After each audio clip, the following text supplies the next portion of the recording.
So I've built a career using creative financing to buy houses, and today I'm going to show you how you can do the same thing.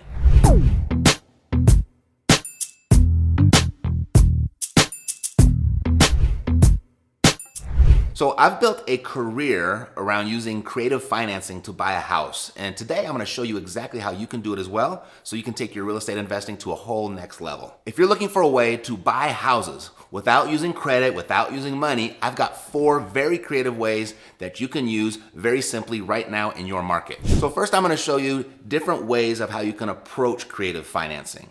And then I'm going to show you different ways of how to find distressed properties and really unpack the gold that can be found there. And then I'm going to show you all the different ways of how you can find the money to finance your real estate in a very, very creative way. And then I'll go ahead and I'll wrap up with all of my favorite ways of how I have built my entire portfolio using creative financing strategies. So if buying a house the conventional way, if that sounds like a pipe dream to you, it's probably because you've been rejected by banks before. Either you didn't have enough money or you didn't have the right credit score, whatever. So in this video, it's my intent to blow all of those traditional roadblocks right out of the water so they don't get in your way. So let's jump right in. All right, so the first way, probably the most commonly used way, is seller financing. And this is when you go out shopping for a home and you're ready to present your offer. So the traditional way would be to just present the price and then you go find the money somewhere, and that's kind of how a traditional transaction ends up. But this way, you're not going to be going that traditional route of going to a bank. What you're going to be doing is asking the seller to carry back the financing. Really, it's kind of like an IOU to the seller. You probably give them a small little down payment and then you'll make payments over time. And this works exactly the same way a traditional transaction would work, but instead of sending your payments to the bank, you'd be sending your payments to the seller. And there are 5 different ways that you can pull this off. And what I did is I put a link down below where I'll walk you through step by step in detail. So a second way to creatively finance your deals is to purchase a property how they call subject to. This is where you're buying the property from the seller subject to the existing financing. So how this works is when you purchase the property, we're assuming that the seller already has a mortgage in place. What we're going to do is we're going to leave that mortgage there. You're going to take over the payments and the maintenance on the property, and then you'll go ahead and make those payments on behalf of the seller, but you officially will become the owner. And to a lot of people, when they first hear this, it sounds a little far-fetched to them. But this is very doable, but there are some nuances to it. There's some specific things you got to do to stay out of trouble. So with each one of these strategies, I actually go into greater detail. So if one of them really appeals to you, what I've done is I've put links down below to walk you through each one of these strategies step by step. So after this video is over, if you would like to watch those, they'll be there for you. And that includes this strategy, the subject to strategy. That's included with all the other links below as well. So the creative financing strategy number 3, or the third way that you can go about this, is by either hard money or private money. And I'm going to start with hard money.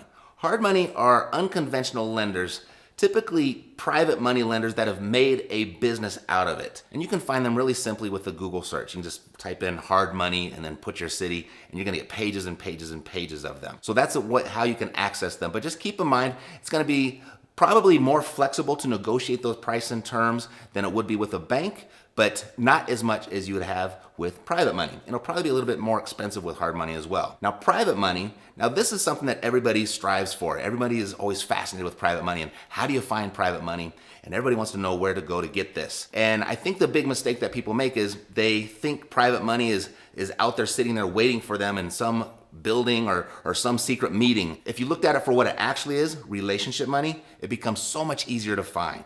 And it could be your friends, it could be your family, it could be your associates, your coworkers, or your friends of friends. It's relationships. And it's much easier to raise private money and find private money to fund your deals if you put those relationships in place first. The big mistake people make is they always try to create those relationships after they have the deal. And then what they do is they show up to their friends and their family and looking like they're begging and they're desperate and they're ready to borrow money.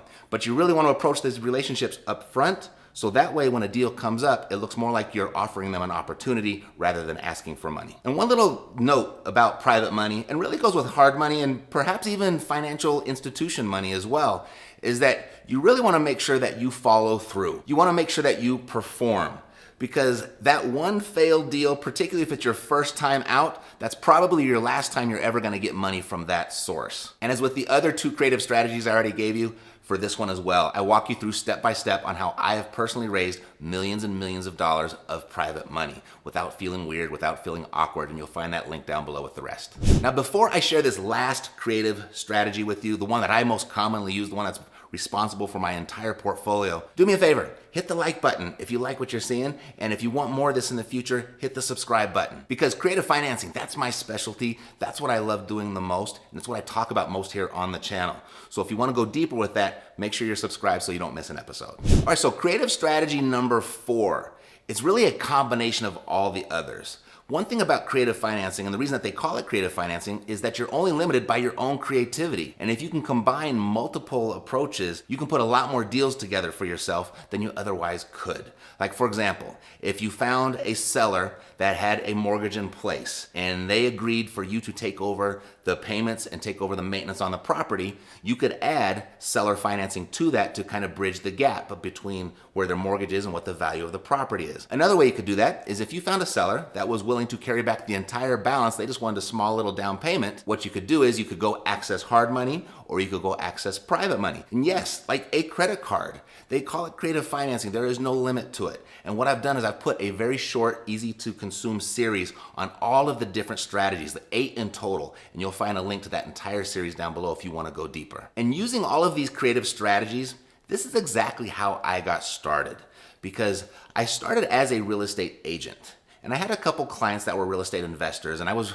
really infatuated with how they were doing their things, and they had more time off, and I was stuck working on the weekends, and I really got to compare the difference between the commission I was making as a real estate agent and the profits that they were making as a real estate investor. So I wanted to make this transition from full-time real estate agent to full-time real estate investor. And maybe that's the same type of situation that you're in. You're trying to make this transition from full-time something else to full-time real estate investor.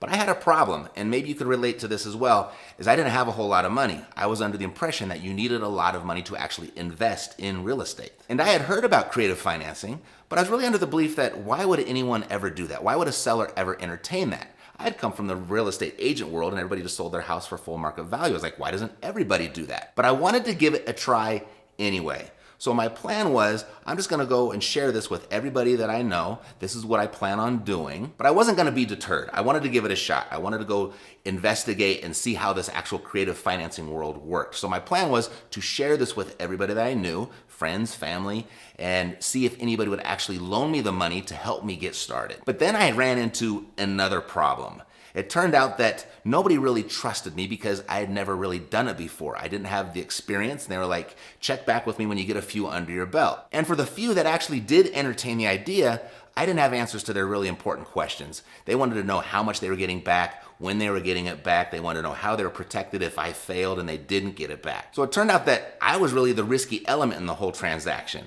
What I needed was a deal. I needed a good deal, control of a good deal that added validity and kind of removed some of the risk of it being just me. So to get control of the deal, I had to put it under contract, which was a little bit scary at first, but there is a clause in every single contract. It's called a contingency. If you can't find the financing, then you could go ahead and cancel the contract. And I really thought that was my golden ticket. So that's exactly what I did. I went out and just started making offers. And when I got one accepted, I went now and started calculating what the actual exit strategy would be, how much it would cost to execute that exit strategy, and then how much that would be left over for profit. Now I knew exactly how much I would be able to share with my private money people. And it turned out that this was a really good plan because it was only the second person that I shared this with that said, I'm in. So the big epiphany here was I didn't need money to make offers. I just had to make offers, get them under contract, and then I could evaluate the deal. The second thing that I discovered was it was much easier to find the money after I found the deal first. And that lesson served me really well for the rest of my career because that's how I conduct all of my transactions, and I've never looked back. And here we are, thousands and thousands of transactions later. And now I teach. This is what I'm sharing with you. And if you'd like to get started for free, go ahead and take a look at what I put together for you over at epicbreakthrough.com. What you'll find there are the exact cheat sheets that I give to my private clients. You can have those for free and they'll get you started on your road to creative financing. And don't forget, everything that I talked about today in this video are all in detail down below. Go ahead and click a link and dive right in.